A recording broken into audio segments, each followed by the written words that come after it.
Number 5. You know what's almost as bad as a disappointing final battle? Fight scenes where the hero is completely untouchable, especially if your hero is a female. I've been seeing this in a lot of superhero movies recently, where it's like every female hero is just like perfectly flawless in her fighting skills. Like she's throwing guys around and like doing backflips and jumping off of walls, and she comes out without a scratch. Now I can see why there might be some confusion with this one, because we want strong female characters, right? Well, yeah, but strong doesn't mean invincible. Not where your characters are concerned.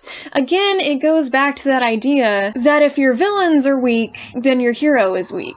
If your villains can't even touch your hero, then why are we even rooting for the hero? What's the point of holding out hope that they'll be victorious when they're freaking invincible? We like rooting for underdogs because no matter how hard they get kicked, they get back up again. And our heroes should be the same. You know what? I want to see my heroes get the crap beaten out of them. Because it's not being invincible that makes you a hero. I'm sure it helps, but what makes a good hero is their ability to keep going even when the idea of winning seems impossible. Especially when the idea of winning seems impossible. So if your hero is a flawless fighter, then I don't have anything to root for. Essentially, I'm bored and I don't care about your hero. And that's not good. I care about the hero that gets beaten up, pushed down, who pretty much gets bent and broken, and still gets up and continues fighting. That's awesome. And that's what a true hero is. So yeah, enough with these superheroes who can't get hurt. That definitely does not make them super in my eyes.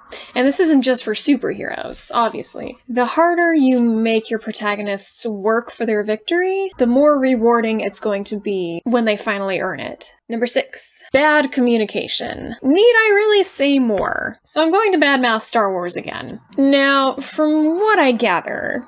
Force Awakens. Now, from what I can gather, The Last Jedi was not really a fan favorite, for a lot of reasons. But mostly, it was awful, because literally the entire movie could have been avoided if the rebels just freaking talked to each other. Like, you've got the purple-haired lady with this really secretive, bad attitude, and then you have Poe, who's got an equally bad attitude, and they just won't talk to each other. So Poe goes off on his own little freaking escapade thing, and meanwhile everyone's losing faith in this new commander who doesn't really seem like she's doing anything, because no one's freaking talking to each other. Like, God, lady, tell them you have a plan! And then maybe they'll stop trying to go behind your back with everything. This just always seems to be an issue in so many stories. It's like, I get it, sometimes you need to get your protagonist's main support system out of the way for a little bit. But can we find a way to do it without them lying to each other or keeping things bottled up? Because it's just so old. And like,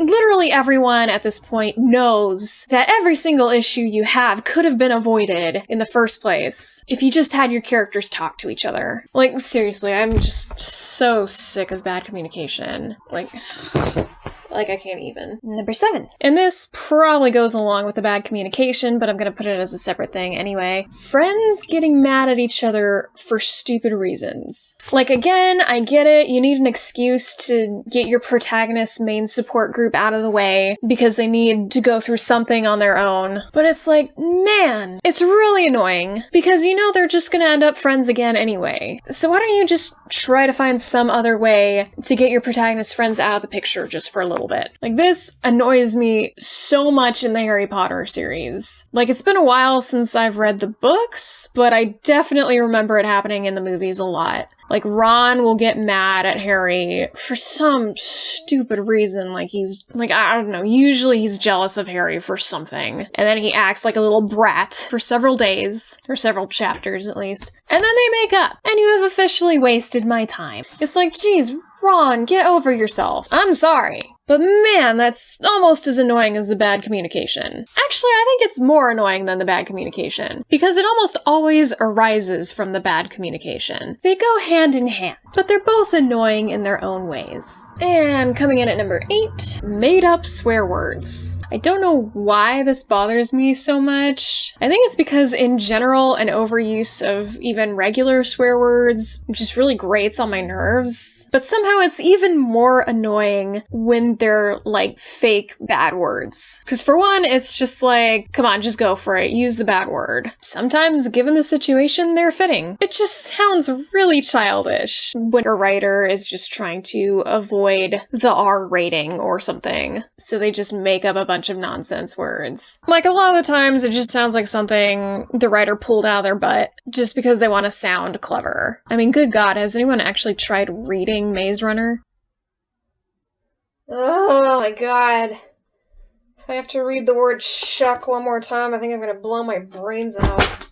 So yeah, long story short, it's just kind of obnoxious. Either just go for it and use the real words, or just tone it down, please. Don't make me have to read exaggerated middle schooler language over and over and over again. Alright, so there they are. Those are 8 of my personal storytelling pet peeves. Night owls. What are some of your personal pet peeves? They can be from books, movies, audio dramas, I don't care. I want to hear them. Just drop a comment below. Maybe you'll remind me of some more to add to my list. Once again, thank you for joining us today. Be sure to check out our website at nocturnalmind.net and leave a comment on some topics you'd like to see discussed on this channel. And we'll see you next time.